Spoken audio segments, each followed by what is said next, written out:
That's it. Hi everyone, welcome to my channel of another video of people of UK. This would be the first episode. As you know, I've done an episode of people of London, but I've recently met Jack and Shaz, which are really cool people.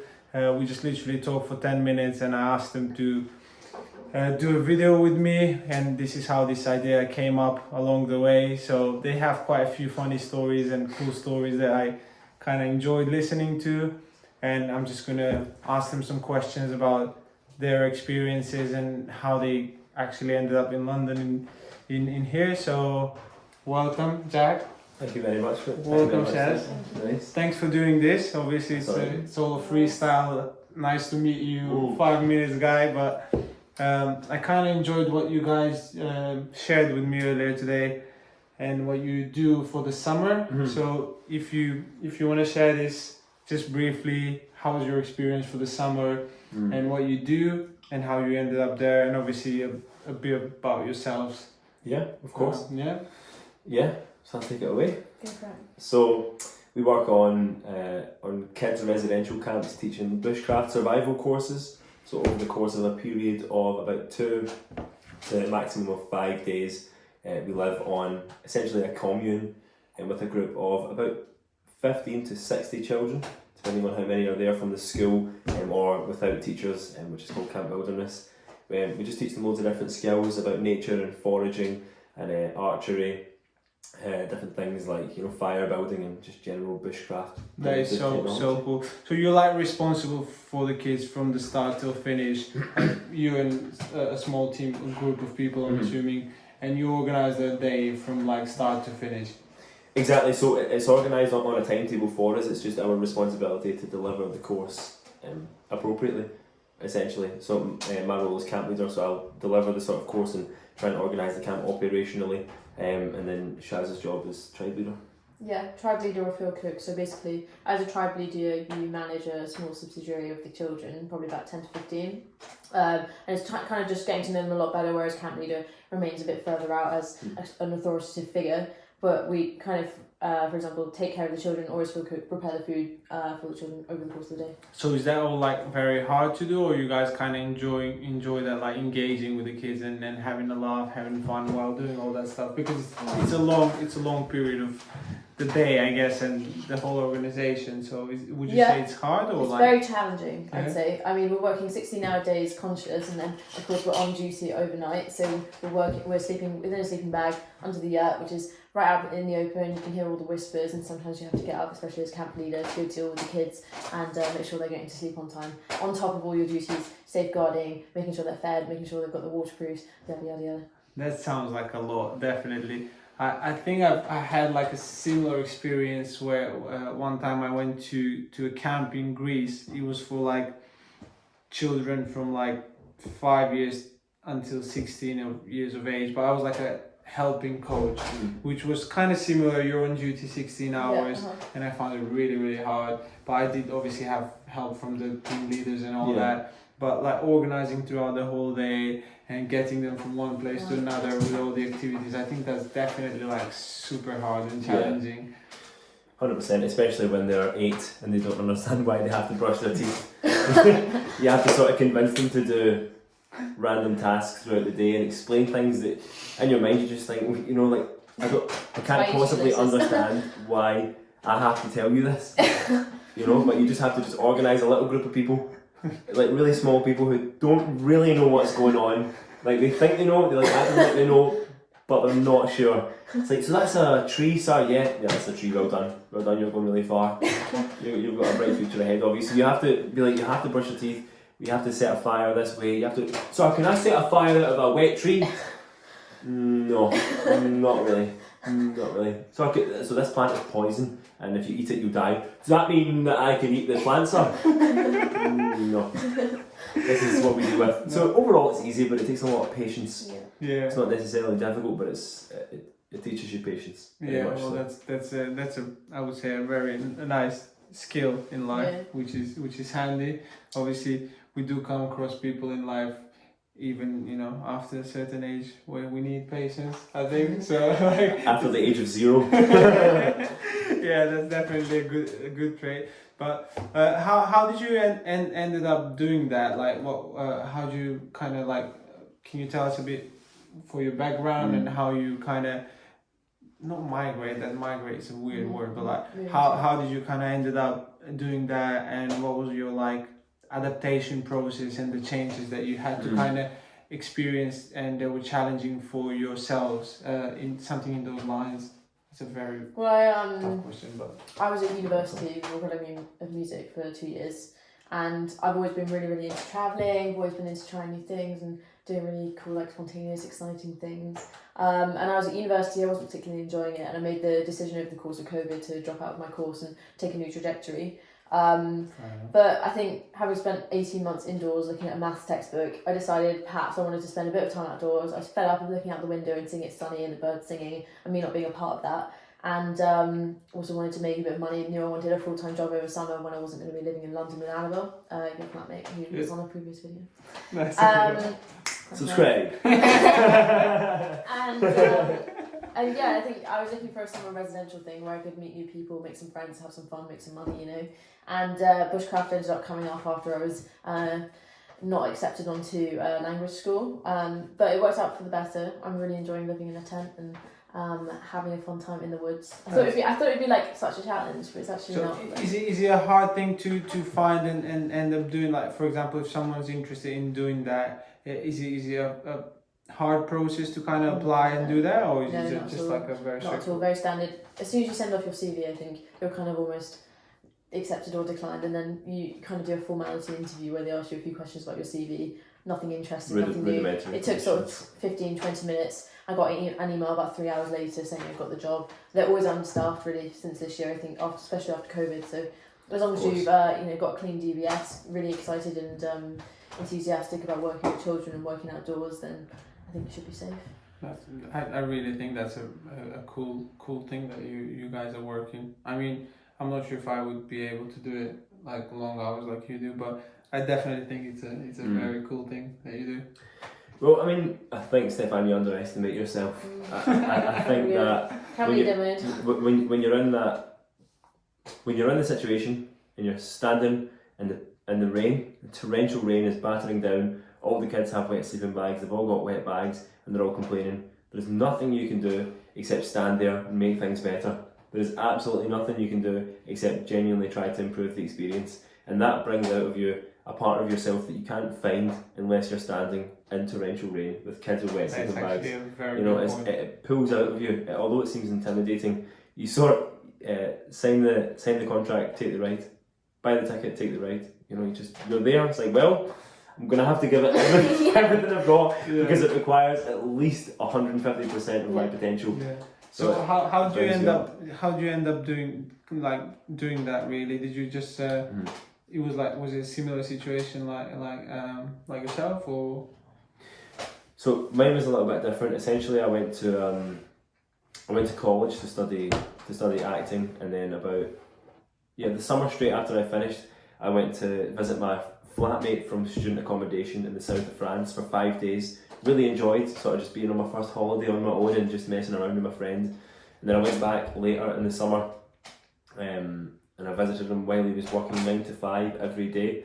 So I had a lot of time to spend on my own during the day. I spent a lot of time in Lille in the north of France. Went to a big cathedral, sat in some nice spots, and did a lot of thinking about what I thought about my life and what I wanted. That's the good thing that travel gives you the opportunity to do, is like get an objective perspective on your life and then understand what you value most and what you miss and stuff like that. And then on that trip I applied to work in America the next summer, ended up getting the job working in Pennsylvania as a target sports instructor, and then the next summer I returned as a target sports coordinator. So I sort of organised the programme for that year, then did a ski season in the French Alps, and from then on it's just been, life is definitely an adventure. That is such a big circle. Like, did you find any parts of that like really challenging, or you would think like, oh my god, this is a bit scary, or you were like all in, like, oh, this is like great stuff? Well, as I say, it's scary before you do it, of course, but it's good to be scared. It means you're alive. It means you're actually there. Absolutely, so I agree. What's the word for it?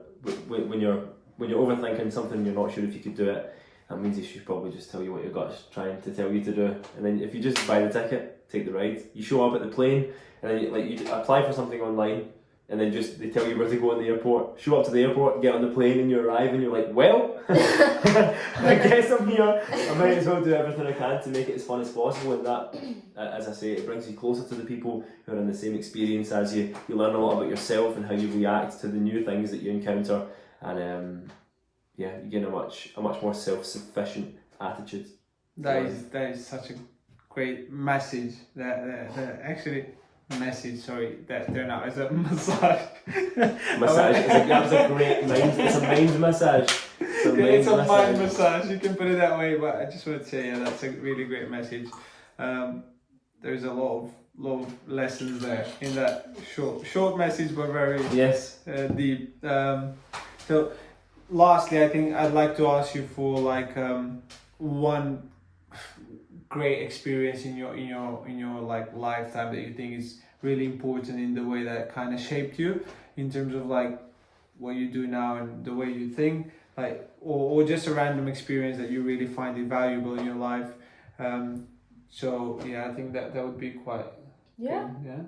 Well, it's difficult to choose, but you can do a few if you like. Well, I mean, I think a particularly poignant one for me was the sort of rock bottom week I hit December/January of 2019/2020, and kind of I think it was a culmination of realising that a course which not only was something that I picked to do perhaps from the age of 16, but literally defined me since the age of about 10.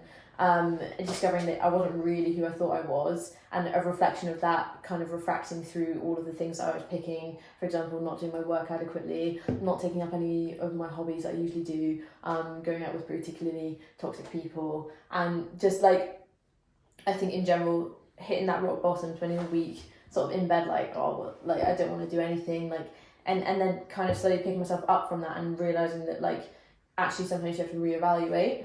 You don't always know, especially when you're 16 and 17 and you think you know it all, and you go out and you do what you think is right and it's not, and you think it literally defines you as a person, but it doesn't. Yeah, we all do those mistakes when we're that age, I guess, and it's normal. Yeah. Sure. It's important that we don't take that by heart.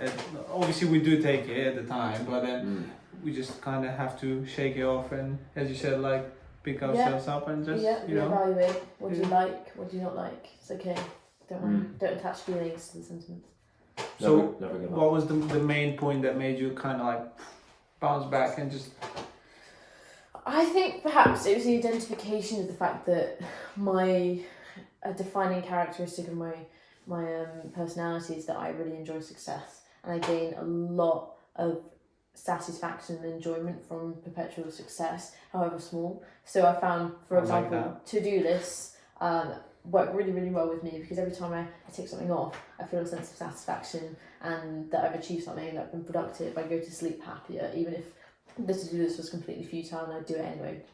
And I just think identifying that and seeing how Annabelle Lewis, who happened to be in my flat by good fortune and faith, were obviously very intellectual, and I gained a lot of inspiration from them, and I felt almost a lot of shame sitting around them and not understanding what they were talking about, and realising that outside of the sphere of influence there was Chet's, which is like solely classical music, and you're being funneled into an institution that's also solely classical music, that perhaps I actually enjoy things other than classical music, and I can get that derivation of satisfaction from something other than classical music, where I wasn't gaining that gratification because I wasn't enjoying the trumpet anymore. That's that being said, I think my food is here. Right, well, thanks for sharing that. No worries. Can let you go for the food. I'll just finish off with that. But thank you very much for sharing that. Yes.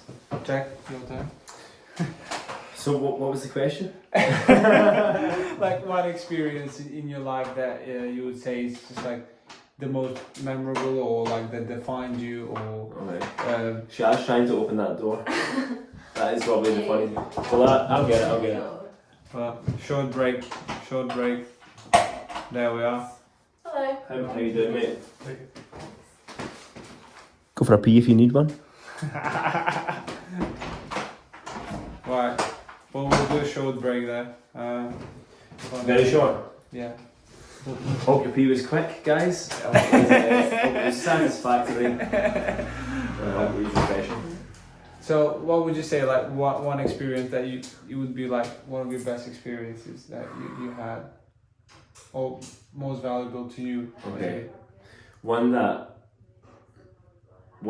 sticks out is, so as I mentioned, I did a ski season in the Alps in France. And Must have been amazing that one. yeah, and there are no words in the English language that I understand that can possibly describe how unbelievable the entire thing was. Just being on the side of a snowy alpine mountain in a small village, surrounded by little yellow lights, and everything's warm and cosy, and when it's snowing everyone stays inside or goes to the pub and has a really good time. Everyone's there for adventure, everyone's there to make themselves better, or the locals who have lived there their entire lives and are therefore very, very laid back people. And there was at one point, about 2-3 months into the season, I had the realisation that, so from sort of early in life, there's been a few things that have got me to a point in life that I don't like. Yeah. If you know what I'm saying. Yeah. There's been a few times where I've not felt too great. And one day when I went skiing on my own, everyone else went back to work, and I went skiing on my own. So I got the lift up, it's called the bubble in La Plan Centre, up to the top of a mountain, and skied down with my earphones in, and there was hardstyle music playing. Do you know what hardstyle music is? I think I've heard a bit. Yeah, it's like it's like 140 to 160 BPM with a really hard, obnoxious kick. And I was listening to it, and I was skiing down this mountain on my own, and I got to the point where I could ski quite quickly, so I was just sort of flying down this, going past people, and in my head I just heard the sentence, "I'm better."